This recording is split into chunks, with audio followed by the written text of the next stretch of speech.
Comme vous le savez très probablement, une photo, c'est plat. Il n'est pas toujours évident de retranscrire la profondeur sur ces photos. La qualité de votre objectif joue beaucoup sur ce sujet, mais aujourd'hui, je vais pas vous parler matériel, et je vais pas vous mettre la pression pour vous changer d'objectif, non. Je vais plutôt vous donner 4 conseils pour ajouter de la profondeur avec votre composition. Allez, en avant, Guingamp. Avant de commencer, je rappelle que sur mon site photomaniac.fr, vous pouvez toujours accéder à ma formation gratuite sur les bases de la photographie. Je vous invite à vous y inscrire si ça vous intéresse. Première façon, incorporer un point de fuite avec les lignes directrices. Visuellement, l'espace entre deux lignes parallèles diminue à mesure que les lignes s'éloignent. Typiquement un rail par exemple. Et les lignes du coup vont attirer l'œil vers l'horizon et vont sembler comme converger en un point, au fond à l'horizon, qui est du coup le point de fuite. En photographiant des éléments situés le long de ces lignes qui convergent, vous pouvez définir différents plans dans l'image. Par exemple le premier plan, là où les lignes sont les plus éloignées, l'arrière-plan, là où en fait elles convergent, et le second plan au niveau intermédiaire des lignes. J'ai d'ailleurs fait un article et une vidéo à ce sujet, je vous invite à aller les voir si ça vous intéresse. Deuxième façon, utiliser la répétition. Incorporer une série d'éléments identiques progressant du premier plan vers l'arrière-plan. Vous poussez tout simplement quelques objets ou un objet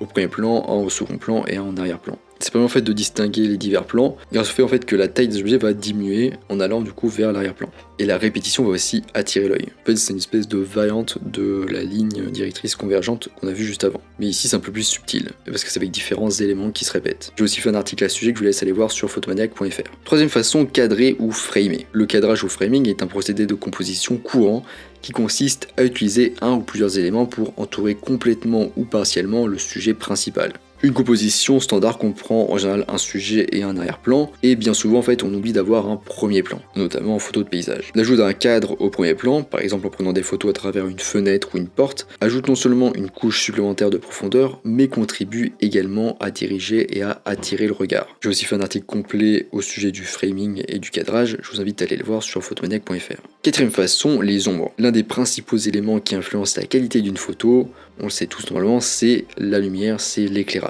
Mais ce qu'on oublie souvent, ce sont les ombres, qui peuvent être créées par la lumière d'ailleurs. Quand vous avez commencé à dessiner, quand vous étiez tout petit, vos dessins semblaient très plats, en 2D, car en fait vous ne dessiniez pas les ombres. Et pour ceux qui s'investissent un peu plus dans le dessin, ils le savent, ils travaillent beaucoup les ombres. Et bien en photo c'est pareil, pas d'ombre, pas de profondeur. Et pour ça il y a deux types d'éclairage qui marchent bien pour donner de la profondeur. On a déjà le rétro-éclairage, donc le backlighting, c'est la lumière qui vient de derrière le sujet, et qui permet de le mettre en avant. Donc ça va vraiment le mettre en avant et le faire ressortir de l'arrière-plan et ajouter un petit peu de profondeur. Donc en fonction un petit peu de la scène et d'où est positionné le sujet, ça peut faire un petit peu un effet de profondeur, mais la meilleure orientation de lumière pour donner plus de profondeur, c'est la lumière latérale. Donc la lumière qui vient du côté par rapport à votre sujet.